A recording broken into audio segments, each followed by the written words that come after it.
Hi everyone, it's Sarah and welcome to my crochet channel.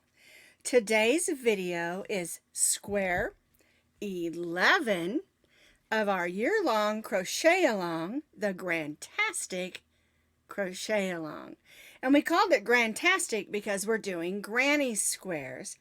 And today's square we're calling Grateful Granny.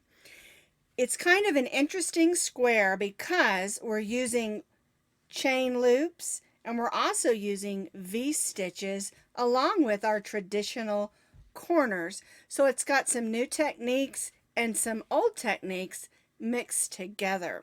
And I thought the name Grateful Granny was fitting for our November square because Thanksgiving here in America is in November. Now this is a free crochet pattern on my blog, and you can find that blog link down in the notes underneath this video. Also, you can find all the Grantastic Crochet Along videos and crochet patterns in that link under the video as well. But you can also find all the videos right here on YouTube in my YouTube playlist. Just look for Grantastic Crochet Along 2019. They'll always be there for you, even if you don't have time to do this right now, or you just want to do one or two of the squares. The videos and the crochet patterns will always be there for you when you have time. I'm going to be making my square out of the same yarn that I've made all of my squares out of. I'm using Red Heart Super Saver. This is a teal or aqua color, and it's a medium number 4 yarn. And you need to make sure that whatever yarn that you started with, that you're using the same yarn. Now you can mix and match your colors. If you did your first squares in cotton, it's a good idea to keep doing all of your squares in cotton. If you change your fibers of your yarns and you put your squares together and then you go to wash your project, it might wash up different, especially if you've added some real wool in there. So I'm using Red Heart Super Saver medium number 4 weight yarn. I'm also using the same hook I've been using for my entire project, an H, which is a 5.0 millimeter crochet hook. You'll also need a pair of scissors, and you'll need your needle to weave in those ends. We're going to begin with a slip knot.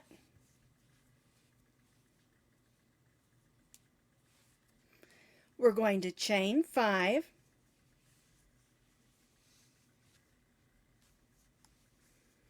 We're going to join this chain 5 into a circle, so we'll put the tail of yarn over our hook and pull it through that loop, and then we'll snug that down and tie that stay knot. Now, if you prefer to do the magic circle here, you certainly can. I just prefer this method. All right, we're going to put our hook in, pull up a loop, and now we're going to stitch 8 single crochets in this chain 5 loop. So we'll go in, pull up a loop, yarn over, go through both loops. There's 1, 2,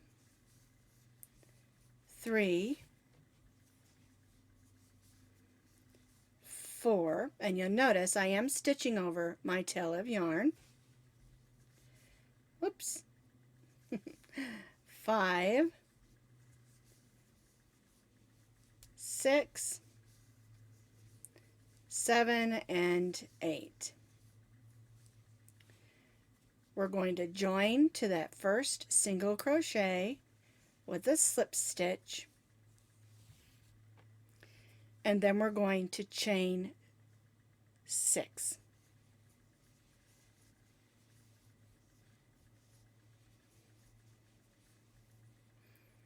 All right, now before we go any farther, we're going to turn our circle over, and we're going to gently pull on that string to close up that hole.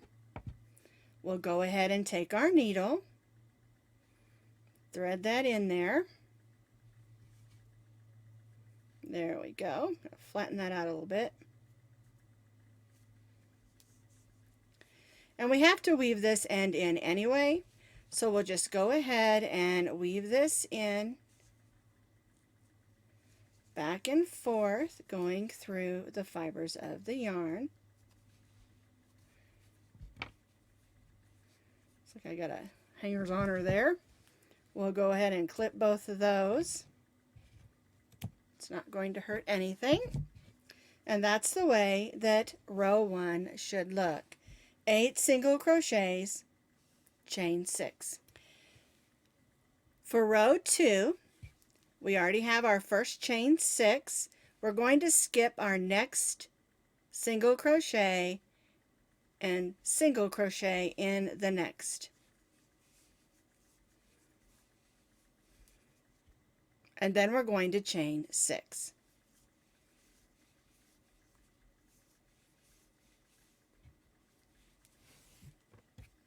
We'll skip the next single crochet and single crochet in the next and chain 6 again. Looks like I have a little bit, there we go, got splitty on me. 1, 2, 3, 4, 5, 6. We'll skip the next single crochet and single crochet in the next. And then we'll chain 6 one more time.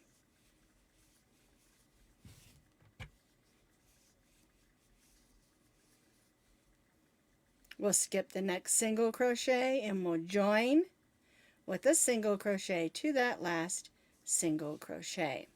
So we have 4 chain 6 loops, and we're going to go in this first chain 6 loop and slip stitch and chain 3. And this is the way row 2 should look. It sort of looks like a 4-leaf clover or a flower. We have 4 chain 6 loops and 1, 2, 3, 4 single crochets. Now for row 3, we're going to make the 4 corners.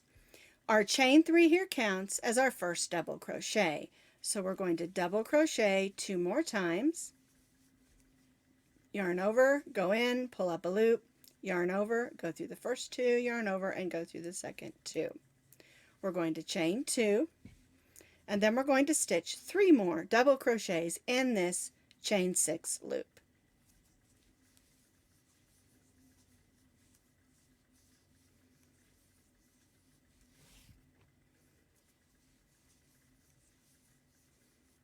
And chain 2. That's our first corner. Now we'll do the next corner. 3 double crochets, 1, 2, 3, chain 2, and 3 double crochets, 1,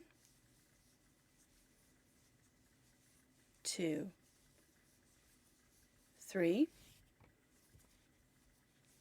chain 2. And there's our second corner made. And we'll go ahead and do that on these last 2 chain 6 loops so that we have 4 corners. I've completed my last 2 corners, 3 double crochet, chain 2, 3 double crochet, chain 2, and repeat. Here's my last chain 2. I'm going to join to the top of my chain 3 with a slip stitch. Then I'm going to slip stitch in these next 2 double crochets, and then slip stitch in the chain 2 space and chain 3. And that just gets me to my corner. So now on row 3 we have our 4 corners. Each has 3 double crochets, chain 2, 3 double crochets, chain 2. All right, let's do row 4. Again, our chain 3 counts as our first double crochet, and we're going to make our corner the same. So I'll need 2 more double crochets, 1, 2, chain 2, and then 3 double crochets,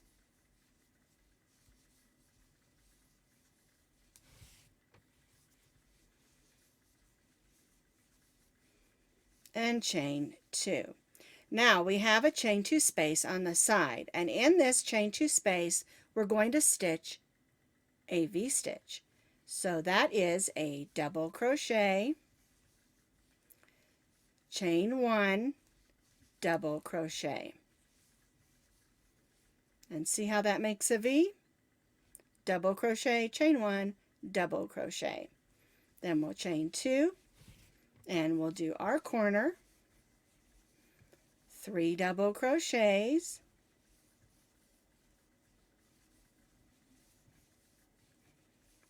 chain 2, 3 double crochets, 1,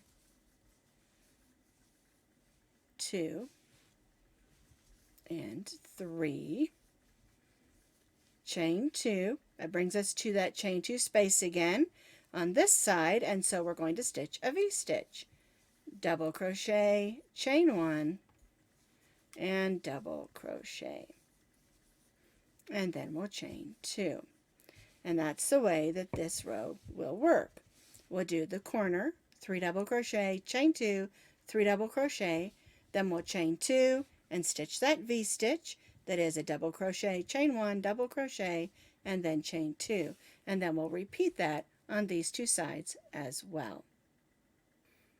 I stitched those last two sides with my corners. Chain 2, V-stitch, chain 2, corner, chain 2, V-stitch, chain 2. And we're going to join to the top of that chain 3 with a slip stitch. We're going to slip stitch in those 2 double crochets. We're going to slip stitch in that chain 2 space and chain 3. For row 5, we're going to do the corners the same, but the sides will be different. We'll be stitching 3 V-stitches. All right, so our chain 3 counts is our first double crochet. So we'll stitch 2 more so that we have 3. Chain 2, and then 3 double crochets. 1, 2, and 3. All right, so now we're going to chain 2, and that brings us to these 2 chain 2 spaces and our V-stitch. And what we're going to do is we're going to stitch a V-stitch in this first chain 2 space, double crochet, chain 1, and double crochet. Then we're going to stitch a V-stitch in the chain 1 space of this V-stitch. So we'll double crochet, chain 1, and double crochet in that chain 1 space of that V-stitch. So now we have 2 V-stitches. Then we're going to V-stitch in this chain 2 space. 1, chain 1, and 1 double crochet. So now we have 3 V-stitches. We're going to chain 2, and then we'll stitch our corner. 3 double crochets, 1, 2, and 3. Chain 2 and 3 double crochets. 1, 2, and 3, and chain 2. And now we're going to do the same thing over here that we did over here. We're going to stitch a V-stitch in that chain 2 space, double crochet, chain 1, double crochet. Then we'll stitch a V-stitch in the chain 1 space of the V-stitch, double crochet, chain 1, and double crochet. Then we'll stitch a V-stitch in the chain 2 space.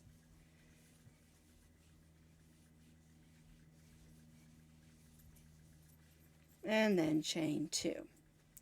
And that's the way row 5 works. We have a corner, which is 3 double crochets, chain 2, and 3 double crochets.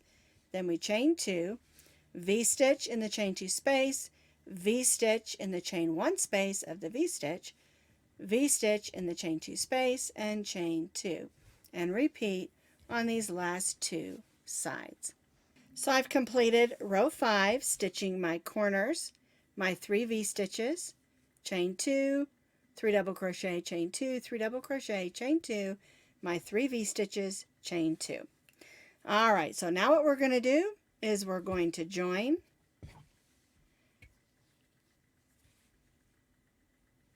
to the chain 3, and we're going to tie off our yarn. So we'll go to the next stitch and pull that loop through to the back and tie that off. And I do that because I think it just gives it a much neater appearance. And then I'll just take my needle and go ahead and weave that in. A lot of people wait to the end to weave their ends in, and I don't like to do that. I like to go ahead and get it done. But it's totally up to you when you want to weave your ends in. Some people find it very relaxing just to sit down with a bunch of their squares and weave them in, and that's totally fine. Everybody is different. Alright, so I'm going to do that real quick. And then here's our square. This is our Grateful Granny 6-inch square for our crochet along. Now just a quick note on blocking. I do not block my blankets for the most part. Sometimes if I'm giving them for a gift and I want them to look perfect, I might block them by gently washing them with a little bit of vinegar and water and then laying them out on my table under a towel, or over a towel I mean, or just someplace flat so that they can dry if I want them to be nice and square or nicely shaped. But when I'm doing granny squares, and I know that I'm going to be putting them together in a blanket or table runner or something like that, I do like to block the individual squares. And what I do is I just pin them onto my board. You can even use a piece of cardboard or even just a towel to pin it in place if you want to. Just make sure you've got your 6-inch measurement correctly. And you don't have to do this. I just do it because I want it to make it easier when it comes time to putting my squares together, that they fit better nicely. And so if you haven't done any blocking of your squares, that's fine. I block mine each month. I pin them on the board, and then I put them all on like this. I spritz them with some water. Go ahead and do the sides as well. And I spritz them with some water and let them sit overnight on my dryer. It's just something that I do. You don't have to. It's a preference, but it will make it a little bit easier when you go to put all your squares together